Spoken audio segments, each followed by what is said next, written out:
Richard, the self-proclaimed architect of rock and roll, has died at the age of 87. His family said that the flamboyant entertainer died after a battle with bone cancer. We get more from Reuters producer Gillian Kitchener. Little Richard had built his groundbreaking sound with a blend of boogie-woogie, rhythm and blues, and gospel. At his peak in the 1950s and early 60s, Richard pounded the piano like a madman and shouted, moaned, and trilled hits like Long Tall Sally and Lucille. His music drew in both young black and white fans at a time when parts of the United States were still strictly segregated.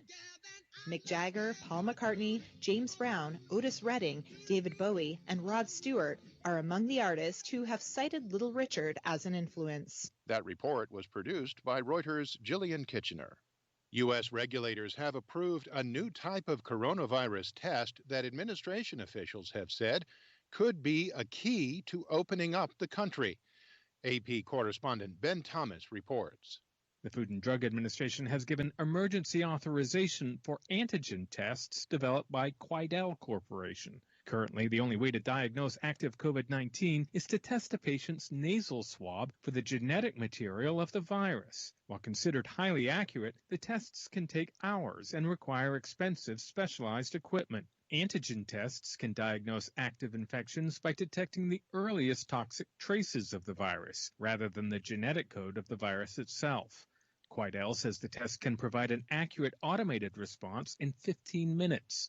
Ben Thomas, Washington. For more on these stories and the rest of the day's news, visit voanews.com. This is VOA News. Spanish Prime Minister Pedro Sanchez said his country has all but defeated its coronavirus outbreak.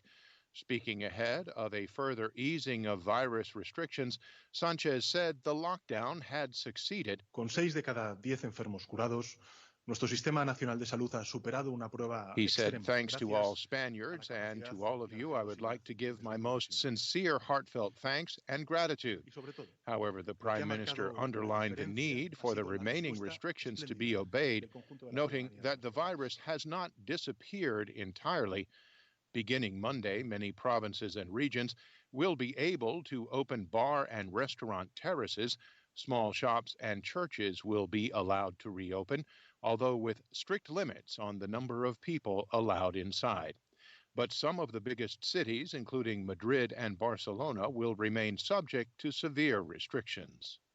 Russian President Vladimir Putin marked Victory Day, Russia's most important secular holiday, in a ceremony stripped of its usual military parade and pomp because of the coronavirus pandemic.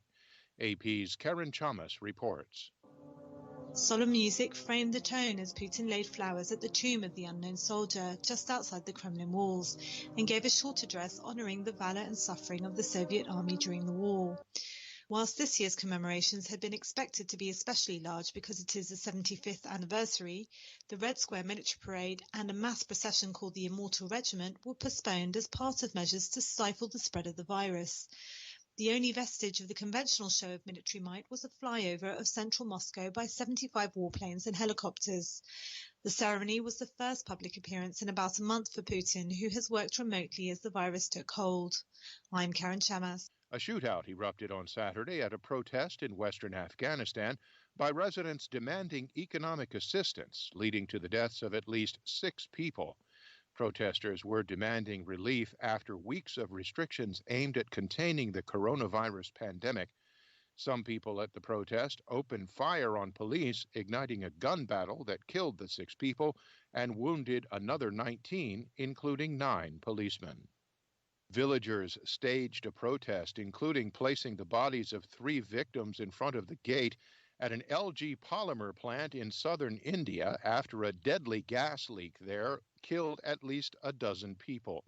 In a statement on Saturday, LG apologized to all those affected by the incident and said it would extend all possible support to ensure those affected and their families were taken care of. Reporting by remote, I'm David Byrd, VOA News.